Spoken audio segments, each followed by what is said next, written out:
पूर्वी दिल्ली के गोकुलपुरी में पुलिस ने एक ऐसे गैंग का भांडाफोड़ किया है जो इस बात का जीता जागता सबूत है कि अपराधी का दिमाग अगर चालाक हो तो वो इंसान की मासूमियत और उसके डर दोनों का फायदा उठा सकता है। इस गिरोह का लीडर कोई गैंगस्टर टाइप आदमी नहीं, बल्कि महज 24 साल की एक लड़की थी जो अपनी लड़की होने की पहचान को हथियार बनाकर लगातार लूट की वारदातों को अंजाम दे रही थी। इस लड़की का तरीका बिल्कुल सीधा था लेकिन बहुत खतरनाक था। रात के वक्त खासकर सुनसान सड़कों पर ये 24 साल की लड़की पहले सज धज के खड़ी हो जाती है और किसी भी युवक से लिफ्ट मांगती थी। भोले भाले शरीफ घर के लड़के सोचते कि शायद कोई मुश्किल में है और वो मदद भी कर देते थे, लेकिन जैसे ही वो रुकते खेल शुरू हो जाता। ये लड़की पहले नज़दीक आने देती, फिर अचानक चिल्लाने लगती कि उसे छेड़ा जा रहा है। बस इतना होते ही लड़की का भाई और उसके भाई के दोस्त मामले में कूद पड़ते। वो दोनों और तीनों लोग मिलकर इस लड़के को घेर लेते और कहते कि तूने हमारी बहन को छेड़ा है, अब पुलिस के पास जाएगा या यहीं हिसाब चुकाएगा। डर के मारे पीड़ित लोग चुपचाप पर्स, पैसा, जो भी कुछ कीमती सामान होता था लड़की को सौंप देते। ना पुलिस ना हंगामा, क्योंकि ज़्यादातर युवक ये सोचते थे कहीं बदनामी ना हो जाए, कहीं झूठे मुकदमे में फंसाया ना जाए। इस बात का डर अलग से रहता था। यही वजह थी कि गैंग लंबे वक्त तक ये बचता रहा, लेकिन 4 अगस्त की सुबह इनकी किस्मत ने इनको धोखा दे दिया।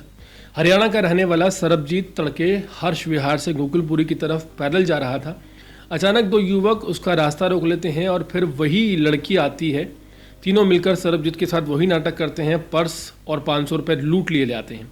लेकिन सरबजीत हिम्मत दिखाता है और भागते वक्त एक शख्स राहुल को दबोच लेता है। बाकी के 2 फरार हो जाते हैं। पुलिस मौके पर पहुंचती है और मामला दर्ज करती है।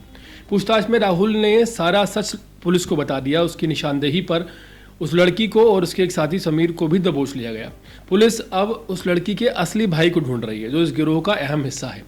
जांच में ये भी सामने आया है कि समीर पर पहले भी चोरी का केस दर्ज है। गोकुलपुरी में एक गैंग इस तरह की दहशत बन चुका था, खासकर उन लोगों के बीच जो रात को अकेले सफ़र करते हैं। असल में इनका सबसे बड़ा हथियार था एक लड़की और झूठे आरोप, और समाज का वो डर जो लड़कियों के खिलाफ शिकायत करने से पहले लोगों को पीछे खींच लेता है। कई पीड़ित सामने ही नहीं आए क्योंकि उन्होंने अपनी इज्जत और बदनामी की चिंता थी, लेकिन सरबजीत जैसे एक शख्स की हिम्मत ने इस पूरे खेल का पर्दाफाश कर दिया। अब पुलिस बाकी पीड़ितों को खोज रही है ताकि सबकी शिकायतें दर्ज कर सके और इस गिरोह पर कड़ी से कड़ी कार्रवाई कर सके। ये कहानी सिर्फ एक लूटपाट की नहीं, बल्कि उस खतरनाक ट्रेंड की है जिसमें अपराधी समाज की संवेदनशीलता और भरोसे को हथियार बनाकर उसे ही चोट पहुंचाते हैं। यहाँ एक लड़की अपने लड़की होने के फ़ायदे का इस्तेमाल करके शरीफ घर के लड़कों को फंसाने, धमकाने और लूटने का धंधा चला रही थी, और ये काम उसके लिए बस रोज़ का एक पेशा बन गया था। मगर जैसे ही खेल का अंत हुआ, सारी बात सामने आ गई। जिस तरह हर अपराधी पकड़ा जाता है, इसी तरह ये लड़की भी अपने साथियों के साथ पकड़ी गई है और हाल फिलहाल ये गैंग जो है इसके बाकी सदस्यों की तलाश दिल्ली पुलिस कर रही है। दिल्ली में ऐसी कई जगहें होंगी जहां इस तरह की वारदात चल रही होगी। क्या आपने भी कभी इस तरह की वारदात सुनी है जहां एक लड़की पहले लिफ्ट मांगती है, फिर जब कोई मदद करने की कोशिश करता है तो उसे झूठे केस में फंसाने के लिए उससे पैसे उगल लिए जाते हैं।